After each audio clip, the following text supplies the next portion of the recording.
ጠቃሚ ከሆነ የጉልበት ሥራ የሚገኝ ጥቅም። በእስራኤላውያን ዘመን እንደነበር ሁሉ ዛሬም እያንዳንዱ ወጣት ተግባራዊ ትምህርቶችን መማር አለበት። አስገዳጅ ሁኔታዎች ሲከሰቱ ለሕይወት የሚያስፈልጉ ነገሮችን ሰርቶ ማግኘት እንዲችል የሆነ የእጅ ሥራ ዘርፍ ዕውቀት ማግኘት አለበት። ይህ አስፈላጊ የሚሆነው ለሕይወት አስፈላጊ የሆኑ ነገሮችን ለማሟላት ብቻም ሳይሆን ለአካል፣ ለአእምሮና ለግብረ ገብ እድገት ካለው ጠቀሜታ አንጻርም ነው። ምንም እንኳን አንድ ግለሰብ ራሱን ለመርዳት የግድ የእጅ ሥራ መስራት ባይኖርበትም ሥራን ግን መማር አለበት። ያለ አካል እንቅስቃሴ ማንም ሰው የተስተካከለ የሰውነት አቋምና ጤንነት ሊኖረው አይችልም።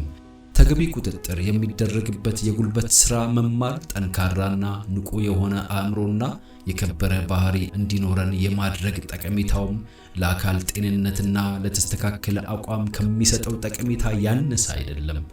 የተግባር ሥራ ዕውቀት ሳይታከልበት የመጽሐፍ ዕውቀት ብቻ ያገኙ ተማሪዎች የተሟላ ትምህርት አግኝተናል ማለት አይችሉም።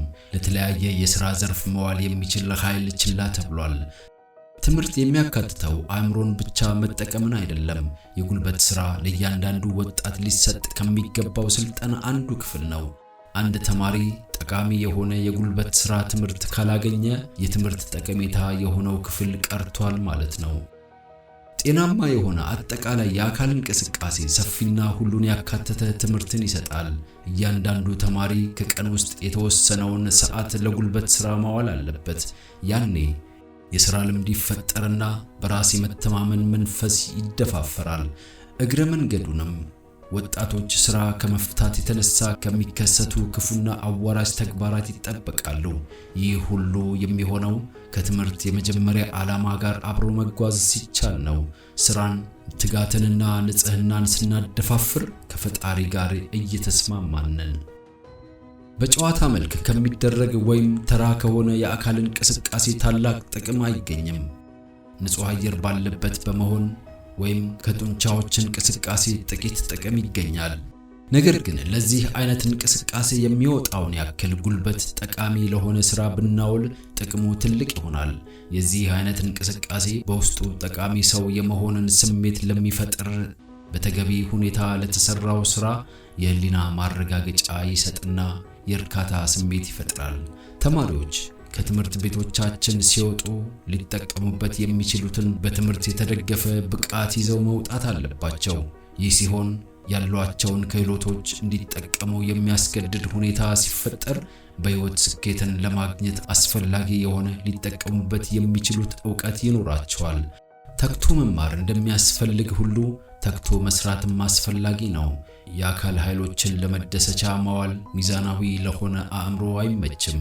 ለአካል እንቅስቃሴ የሚውልና ደረጃ በደረጃ ከሚፈለገው መጠን ወደ ማለፍ የሚሄደው ጊዜ ክርስቶስ በሚፈልገው መንገድ ለመስራት ጥቅም ላይ ቢውል ኖሮ በሰራተኛው ላይ የእግዚአብሔር በረከት ያርፍ ነበር።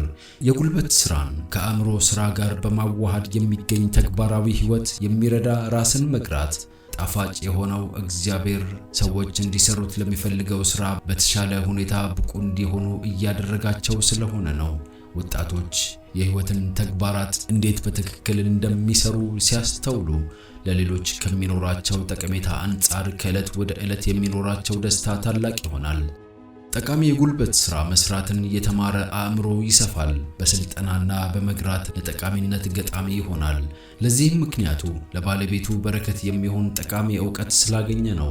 በክርስቶስ ሕይወት ውስጥ ጊዜውን ለጨዋታና ለመዝናናት የሰዋውን አጋጣሚ ማግኘት አይችልም። እርሱ ለአሁኑም ሆነ ለወደፊቱ ተወዳዳሪ የማይገኝለት ታላቅ መምህር ነበር። ነገር ግን ደቀ መዛሙርቱ የአካል እንቅስቃሴን ለማድረግ የመዝናኛ ተግባር ላይ እንዲሰማሩ ያስተማረበት አንዲት አጋጣሚ እንኳን ማግኘት አልቻልኩም።